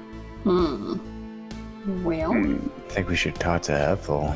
Guess. Well, she'll be done her teaching about now, I'd say, looking at the sun. So you'll probably find her. Where does she go? She might be in the market square. She often goes there. Alright, well, we need to head to the Okay. market anyway. Yeah, it's true. Or should we meet her at her house? Well, we need she's, her books. if she's not bothering with her, she'll be back at the town hall, I imagine, later on. I mean, she looks after Harris a lot. He's getting on a bit. Actually, speaking of that, I need to go and I was told by Harris to go and have a word with him today about something, so if you don't mind, I'll join you on the walk back to town, and I'll make my way Okay. back to town hall. should we bring Jack with us, or? Jack's fine, he's just running about looking after the goats, nothing's gonna happen to him. Oh, no. Let me go talk to him, actually. Let's see if he wants to go with us. Oh yeah, Jack, here boy. This dwarf runs over and goes, yeah, Hey, buddy, how you doing? I'm great. Oh, that's good. What are you doing over there? Chasing goats. Ah, nice. Do you want to go see the dog statues? The what? The statues over at the fountain? The dogs, Jack. You know, stone ones. Oh yeah, yeah. Okay, hey, I'll give you a piggyback ride if you want. Yay! He just jumps on your back. So, out of character to my party, did we decide? I guess we decided not. Yes, Jack. My heart. I can't. Did we decide not to tell Daddy about? Yeah, what's let's happening? Okay. let's not tell him. I think just don't think he's gonna get it, or he'll Yeah. just be like, "You're crazy." There ain't something Listen. like that. Hey, we got one hurdle completed because I was worried Ethel was going to give us problems about giving back the books. But if it's like he's just explained, we just tell her and say Daddy said, then we should be good. I'm just thinking, since he knows the town and knows the people, knows when I would imagine he would know when things are out of place. True. That is true. Hey, Jack, Yeah. do you like animals? I love animals. I love birds. Birds? What about Yeah. doggies? Yeah. Yeah? No, Yeah. I'm missing. My friend's missing a dog. Have you seen one around? And he sort of scans and It's he a funny points, He points towards the field where you see a sheepdog running around. This dog's a funny dog. It acts funny. it has big ears. Huh? Yeah. Aye. Lugs, Jack. Biggins. Oh, right. Aye, Okay. Sorry, the boy sometimes used to certain terminology. He's been hanging out with me too long. No worries. Just, found a lost dog. So have you lost a dog? Yeah, it was my favorite. What kind of Buster dog was it? Brown. Sheepdog. Sheepdog. Oh, brilliant. Was a big one like one of them? Points and there's a sort of mastiff-like dog running around, and there's a sort of small. dog It running was a through its little legs. smaller. It was white and smaller. Oh, right. Okay. Well, if Kind of a either of my two buff-still. girls over there find it, I'll let you know. Alright, thank you. I miss my dog. So are we continuing to marketplace with Daddy and Jack? Yeah. Okay. So you walk back towards the town square. Daddy continues on and wanders over to the town hall. Jack, where's Jack? Jack sort of mills around the town square with you. At this point, you see a blacksmith. You see the man in the half caravan style shop. You notice that the flower stall, the flowers in it are starting to drip quite badly, and there's no one around it at all. And you also notice the stables is still locked. What do you want to do? Wait, so is there no... What's her name? Ethel? You look around and you see, next to the blacksmith stall, you see a stockish-looking dwarf quite happily chatting away to the blacksmith. She sort of turns round, she's got reasonably thick-looking glasses, and she's got an upbeat smile, and you know she's singing to herself. Okay, so I assume this is the person that we're looking for. Yeah, we need Manny to will talk to look up. Manny will walk up to her. Alright. Excuse me, miss. Oh, hi there. Oh, hi. Me and You're my a party. stout young fella. Hi, thank you. Me and my party here. We wanted to ask some questions about that crash that happened a few days ago. Oh, wonderful. Well, you should probably find Daddy for that. We found him. Yeah, we found him. He told us to come to you because we're trying to get those items that were left in the wreckage. We heard that you have some of the books, so Oh, we're the here to books. collect. Yes, I have them in the town hall. The children love them. We've named the big scrinny one George. Children love colouring in George. Oh, God. Wow. I got nothing, guys. I mean, you turn the page and George is there with this really big grin. And the children, they get the finger paints and they paint around George's teeth. And it's really nice and he's all Wow. blue. That Miss. sounds lovely, but Those I'm really gonna need Books those books. belong back. to someone we were hired by to reclaim those. Oh, don't say the children are going to lose all their books. Unfortunately, ma'am, Can we please keep the one with George? I mean, the children love that. we have to Unfortunately return not. everything. You know, that's the thing about being a kid. You have to learn the hard way sometimes. Oh, the children will be so disappointed. We're really sorry to hear that, but we that do is- return them to their original owner. Oh, that is a shame. I mean, Maud took some of them away because she didn't believe that the children should have them, but I think the children should have had the books because they would have learned a lot from them. We've I'm already sure they could have. and we've already spoken to Maud about the books that she took. Oh, So have we you will- now? What did she say? That they're irresponsible? She doesn't understand. I wouldn't let the children summon a demon. I'm not stupid. No Of one course is. not. Yeah, of course not. Again, we are just merely here to reclaim property for our employer. You understand, right? We're just here doing a job. I suppose I understand. The children will miss Grinny George. I'm sure they will. Well, maybe after we complete our quest and come home, we can send some new books to you. Oh, that would be wonderful. But Oh, yeah, what we do in the meantime? I mean, what can we teach the children now? I mean, they love the thing we learned today. It was some sort of... It's quite fun. Just give everyone a chance to sort of get it out of their lungs and... It was wonderful. Well, You can teach them how to make muffins. Teach them something. Teach them how to bake. Bake? What Yeah. is bake? I've never heard of this term. What do you mean by bake? You know, cook, make things. Oh, cook. Yes. I mean, I'm the chef from the inn, you know. Oh, why don't you teach them what you've learned? Well, We see, we tried kind to- of did we've that been- before, and then one of them cooked for their family, and they got very ill. Oh, I well, wasn't allowed to teach them to cook after that. well, maybe you can teach them to make their own story. Well, yeah. Give them paper and tell them to create their own, Smiling George. Just maybe not the images around him. Yeah, well, I suppose everything's worth one try, yes. yeah. We are very sorry for the bother. I suppose it's, if it does belong to someone, then that's fair enough, but the children will really miss Grinny George. That's understandable. Maybe I could get them to draw their memories of Grinny George. We could put it on the wall. Hey, Yeah. get creative with it, and if all goes, I hear rock, paper, scissors is a good other option. Can you teach children that? I mean, it seems like something that should be over rather quickly. It's a good game. Anyway, yeah, about the books, we could really use those. Well, I suppose they're still in the town hall, and I suppose I Could you could go and take us get them. there? Yeah, you could take us there, and also, while we're walking there, would you notice if something was out of place in your town or anything like that? What do you mean? I'm just curious. Your town seems very nice, pretty basic, easy to It's see. wonderful, isn't it? It's such a just a vibrant history, especially this festival we've got coming up about, whacking the rats. Yeah, Right. I'm curious more about that. Like, I've never heard of such a tradition. Oh, it's wonderful. It's about celebrating the history of getting all the rats out of the town. Gerard here, he donates all these wooden things that we can give the children to beat the rat with. Right. And why do you always choose Jack here as the fellow for it? Well, he says he wants to do it. I mean, Harris says that every year he asks him, and Jack says he's happy to do it. Oh, okay.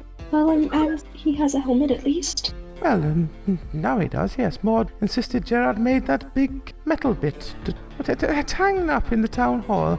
I'll go back to town hall now and start packing the books up, I suppose. If you want to come speak to me later, I guess I'll have the books for you and I'll show you Jack's, costume. For Actually, we'll just tag along with you. I'm curious about Grinning George. Oh, well, that's great. You can come meet Grinning George yourself then. Yeah.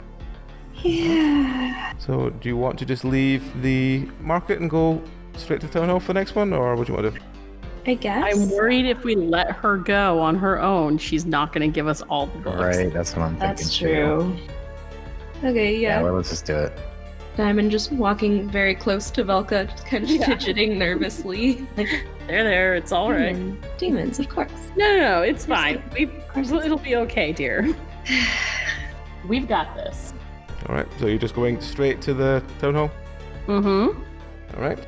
So as it begins to get into evening, you go into the town hall, and as you arrive with Ethel, as you walk in, you see Maud frantically picking these books up and putting them in piles and wrapping a belt around them as if to carry them all together. And as Ethel walks in, she goes, You wouldn't respect my decision that the children should be allowed to read the books. The children are not reading demonology. That's Daddy's decision, and these people have just come all this way to tell me that someone's claimed them. If I can't have them, neither can you. I'm not keeping them. I'm getting rid of them. Yes, well, I can't get rid of them either. I mean, what have you done to the children's drawing of Grinning George? She picks one of the books off the pile, opens it. It's covered in blue dye, dripping off the pages. You've ruined it. You closed it before it was dry, Maud. What does Grinning George look like? She sort of starts wiping the page, and you see this rather disturbing image of this demon with massive fangs coming back into view from under the blue dye. It looks genuinely like nightmare fuel, but she's like, it's Grinning George. He's very happy. And look at those teeth. If you look after your teeth very well, you'll be like Grinning George. Yeah, the George, they've got a lot of teeth. Yeah. Yep. Well, I suppose there's no point in arguing over the be taking them. So at this point, Maud just hands you the pile of books she's got and say, fine, if this is what you want, they can have the books, and neither of us are going to get problems. But you can't just hand over all those books, Maud. I mean, some of the children's best drawings are in there. Surely we wouldn't miss a page or two. Ethel, we already agreed to take our books back, and Yes, but surely you could spare one or two pages. Well, Daddy said you wouldn't give us any trouble about it, that you would understand this is the property of somebody else. It is true. Damn, Daddy. Can't have anything nice for the children. And we also promised that once we were finished with our work here, we would bring back more books for the kids. Well, I suppose it'll be something. Suppose you want to see that as well. And she gestures on the wall to this very, very crude fursuit with a metal top to it, a metal helm, and a very long, weather-beaten tail. She goes, that's Jack's outfit. How big is it? It looks like it would fit a burly dwarf. Goodness. That's a lovely costume. So, quick question. Ladies, beautiful ladies, is there a cave around here for the mine that George would go to? Or Jack? Or George? Well, What's his name? Jack. Jack. no, he would just sort of put the outfit on and then sort of frolic. And the children would just sort of whap him. And how long until this festival? Oh, only a couple of days. And at this point you hear Maud go, and this year we will not allow the children to hit Jack on the head or in the knee. It's really unfair, Maud. I mean, you're reducing how much fun the children can have. Last year, they knocked his kneecap out, he stumbled and couldn't walk. Then they beat him harder. Please, this year do not hit him in the knee. It was the first hit he took last year. If I have to agree to this godforsaken festival, I have to agree that he's at least looked after. Well, you're not giving the children much options, Maud. They're not as tall as Jack. We don't want to, what if the kids accidentally hit him too hard where, it caused a permanent, Oh, they're only children. They can't hit that hard. Well, they knocked his kneecap out, so apparently they can hit hard enough. That was a lucky shot from the little one over there. I mean, it wasn't that bad. I mean, a misfortune just happened to Jack. It's nothing that bad. Can I be the rat this year? Yeah, how about one of us take over so the kids could go all out? I strong orc. Oh, well, I suppose that we give Jack a year off. And at this point, Maud just goes, I don't think you want to let yourself in for it, but if you want to, I guess it's better than them trying to beat that poor Jack to death. Yeah, give Jack a break. Come on, guys. Yeah, I'm strong. I'm super strong. I think they'll fit you, Goro. Thanks. Hey, at least they can't reach their heads. Yeah. You're right. You should wear it. I'm 6 foot. Manny? I am not going to get in there. Manny. Manny? Did you see... I'm sure I could squeeze into it. Manny, did you see poor little Jack today? Riding on my shoulders? Would you want poor Jack to get beat up again? Don't do this to me. Do it for Jack, Manny. Come on. I know there's a heart in there. We probably won't be here. What would Cat do? Time, so what would Cat do? What is the book situation? Are you giving me those books, or are you not gonna give us those books? The books are sitting in front of you on the table. Alright. Ethel's still quite annoyed that you're getting all of them, and Maud is quite happily making sure that every time Ethel makes a move, they're getting pushed slightly further towards you. Yeah, I'm gonna grab the books. Right. And we also need yours, mods. That is fine. I can go and get you them now if you want. Are you going to stay here, or are you going to be somewhere else? Can we hang out at your place for tonight? Not really much going on there, me? but I suppose you could. At this point, you hear the sound of... It's like a sort of crowd sound, like there's a group of people just actively talking outside. And you look out the window and you see in the town square there's a large gathering of people. And on a sort of plinth there seems to be an older dwarf and Daddy standing next to him. Whoa, what's that all about, ladies? Well, it seems Daddy's making an announcement. Probably go check it out, huh? And Maud goes, well, you see, after speaking to yourselves last night, I spoke to Harris. And he's agreed that there might be something loose in this town. It seems the stable boy's gone missing. And the flower girl's also gone, amongst others. So they've decided at least that for now they're going to go everywhere in pairs. That's a good Buddy idea. system. That is a good idea. Yeah, so this is them announcing it to everyone else. That's something you can teach your kids, Ethel, is, making sure to keep a buddy system and stay safe. Yeah, safety. Safety comes first in this crazy world, am I right? So you're saying to send the children everywhere in pairs? Well, just, make sure they're staying safe and, look out for each other. That way, if something bad happens to one of them, the other can get help. Well, I suppose so, but what happens to the one left behind? I mean, I was never good at running as a child, and what if I was left behind? Well, you could also teach them to go in threes. Threes is honestly better than buddy system, usually. So that two stay behind, one that is hurt, potentially, other to watch them, and then one, whichever one's faster, I guess, to get help. Well, I suppose that's an idea to look to. Mm-hmm. Yeah. So it's always good to look out for each other. So at this point you hear a voice screaming out of the dark saying, "You're all going to die!" And you look at the window and there is the man you recognise from being on the recovery bed in Maud's. He's basically wearing very little, running out of the inn, scream, "You're all going to die," running through the crowd of people saying, "You're all going to die! All of you! You're all idiots! You're all going to die! Get out of here! And you see him trying to fight with the horse that is at the front of Grunning's caravan. We should probably go tend to that, huh? And Maud just looks out as if like, what is he do? Why? How did he wake up? Oh, heading... What do you mean, how did he wake up? He was unconscious when I left.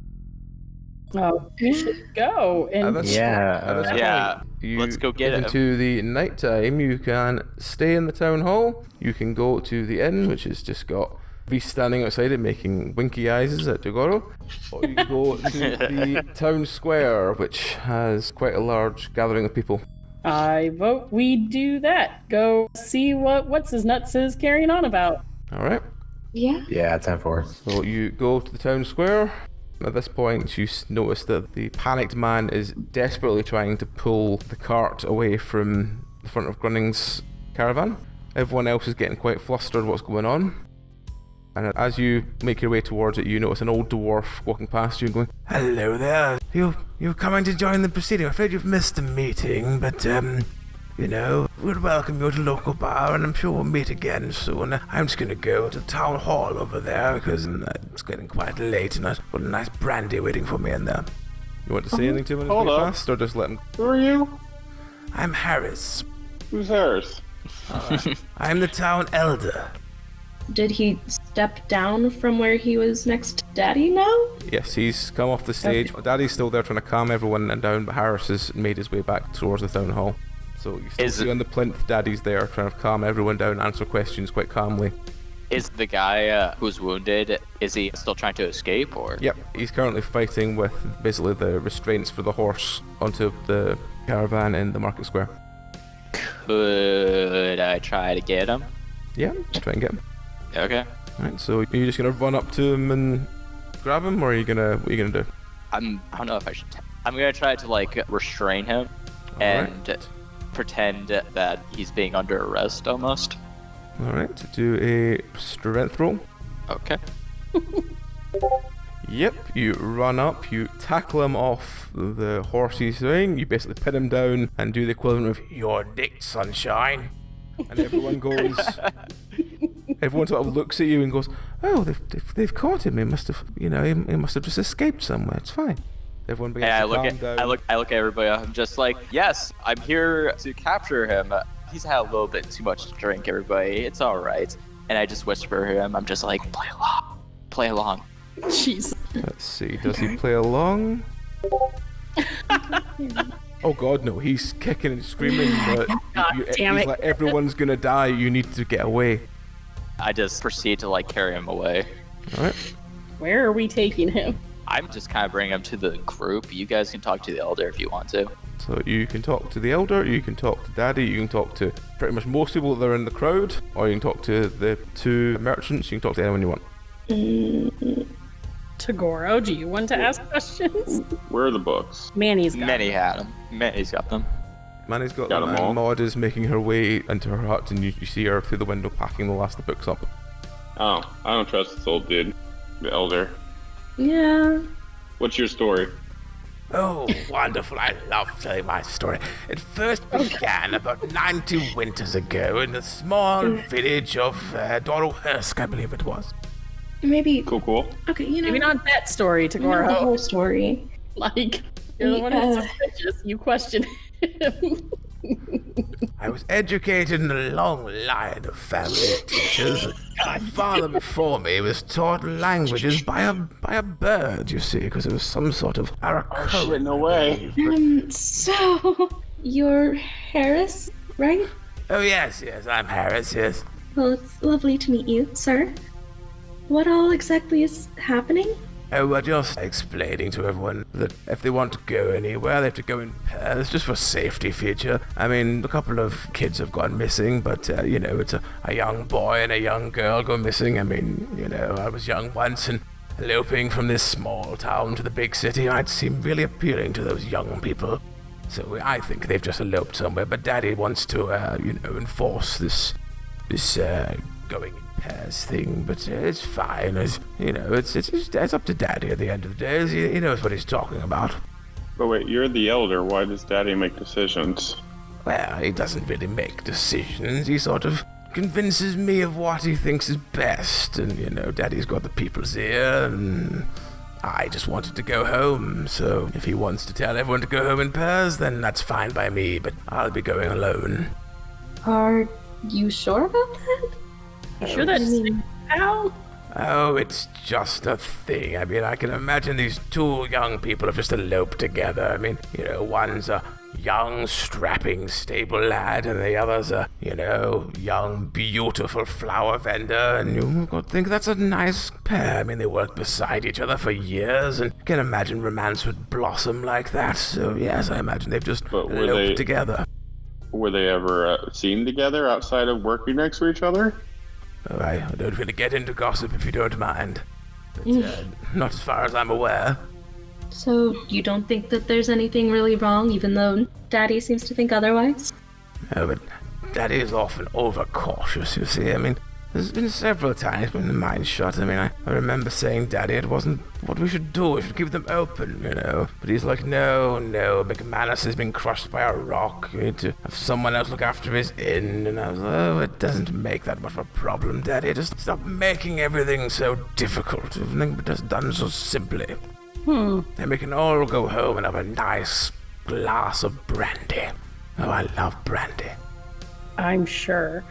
But, Daddy, you said that Daddy is, just looking out for the well-being of everybody. I mean, he has to. He reminds me of myself 40 summers ago. I mean, I used to be like that. And everyone would say, Harris, we need the man for the job to do this. And I'd go, I'm listening. Whereas now I bluntly don't care. Surely you care for the safety of your people. Oh, yes, I care for that, but none of this, being cautious for no reason. Oh, I imagine There was people talking about people. the people were talking about the mice coming back. I mean, the mice are not going to come back. I mean, we chased them out years ago. We've got some lovely strapping dogs that can chase them off in an instant if they should come back. You have lovely strapping dogs? We have lovely strapping dogs. They're just big, muscular things. They work on Daddy's farm. They're wonderful creatures. Wait, did we see dogs at the farm? We only saw the one. You saw 2 dogs in the farm. Oh, okay. Yeah, I was gonna say we did see dog. Okay, I just want to make sure. Were they muscular? There were some really big mastiff style dogs, and there were some smaller collies that were sort of running in between them. Okay, so nothing that we're looking for. Yep. Okay. So you haven't noticed anything odd in particular? Not really, no. I mean, ever since McManus went down, I have noticed it rather odd that I've lost my brandy supply, but apart from that, no. Alright. I mean, if you know anyone that sells a good brandy, I'd be more than interested. If we happen to think of anyone, we'll let you know. Oh, wonderful, wonderful. I mean, I'm always open for a lovely, lovely bottle of brandy. Yep, that's nothing better than a good bottle of alcohol. Oh, yes. I mean, back when I was a teenager, well, 3-4 times I was a teenager. I think I've spent my youth several times. Lied about my age a few times to join some armies and commissions, but let's not get into that. That's an old story for a better day. And I mean, when I had first discovered brandy, I think I was about 24. And he just starts rambling about the story about how his uncle came in and gave him brandy. All right, well, this guy is something. Did he at one point say the many times I've been young? Yes. How many times have you been young? Oh, I feel sprightly all the time. I mean, some days I wake up and I think, Harris, today you can climb a mountain, but let's instead just take it easy. Okay. I think he's just a crazy old dude. Meanwhile, Garrus is just manhandling this Oh, yeah. screaming at him. Yeah, maybe we should. Alright, bye, Harris. Yeah, I think we'll talk to our friend about what's happening over there. All right, well, enjoy your time in Luchgobar, and if you ever want to have a share of brandy or two, just come find me. I'll be in the town hall. He sort of meanders his way in. Thank you, sir. Okay. I have a lot more questions than I did when we got here. Many. Many. What's So, what are we thinking, gang? Well, I'm holding on to this maniac. Okay, cool. Screaming guy? Is there any possibility of trying to calm him down and talk to him, or does that seem just totally out of the question? Let's see how crazed he is. He's still pretty crazed. He's panicked. His eyes are like bloodshot. He looks quite crazed. Do you think the witch has any drugs? Well, I was actually about to say maybe we should bring him back to Ma's house. Yeah. Yeah, since she was the one taking care of him. Yeah, let's bring him to like a private area so we can talk to him. All right. You're gonna bring him to the sort of quieter end of this square, or are you gonna actually take him to a different building? Should we take him to Ma's? Sure. Yeah. I mean, she's the only other person who knows what's going on. That's Yeah. true. All right. As you take him towards Maud's, you notice that Daddy's finally got the mob to sort of all calm down. And at this point, you hear Jack go, "Me eggs are hatching! Me eggs are hatching!" Uh-oh. What's that, Jack? No. Me birds are hatching! Oh. What birds, Jack? And at this point, you notice from beneath the fountain, through the grating, several small furry creatures just crawling their way out God damn it! and begin. Let's say begin sort of slicing through the crowd that are gathered. Whether you make it out or not is up to yourselves, but unfortunately, you did not save the world. God dang it. They were under Fuck. God damn it! I mean, as much as I can put a big glowing arrow saying, "This is worth investigating." But yes, you might not have saved the world, but folk can come and listen to your fantastic podcast. So please take it away. Oh God. Got chlamydia for nothing. So we're Party Advantage podcast. Yep, we're Party Advantage Podcast. You can find us on iTunes, Google Play, YouTube, Spotify. So you can find us on all your favorite podcast platforms and on social media on Facebook and Twitter at Party Advantage, as well as our website, partyadvantagepod.com. Tagoro Hell doesn't yeah. usually sleep with random dwarves and get chlamydia, I promise. That is Absolutely. very Might be my new kink. I don't know. Haven't decided. Oh, God. no. Oh god. So what is it you guys do and what's your release schedule like?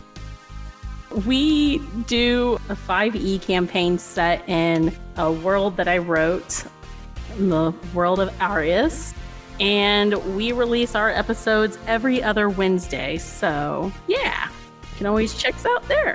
Alright, and this will be released in October, so anything happening right then you want to draw attention to? I don't think we have anything special going on at that moment. Both my boyfriend and I, who helps with the podcast times, Wander, have our birthdays in October. I don't know if that's happy anything. Happy future birthday. That's true. Happy future birthday. Yeah, it's birthday. Alright. Do you have anything else you wish to advertise now? Your floor is entirely yours. You want to plug anything? We recently were at Gen Con and we announced that we are working with a homebrew creator by the name of Nim Toast Hater. He's helping us create a campaign book set within our Arius world as well. We don't have anything released yet, but that is a special book that we are collaborating with to write and release. So look out for that over the next year.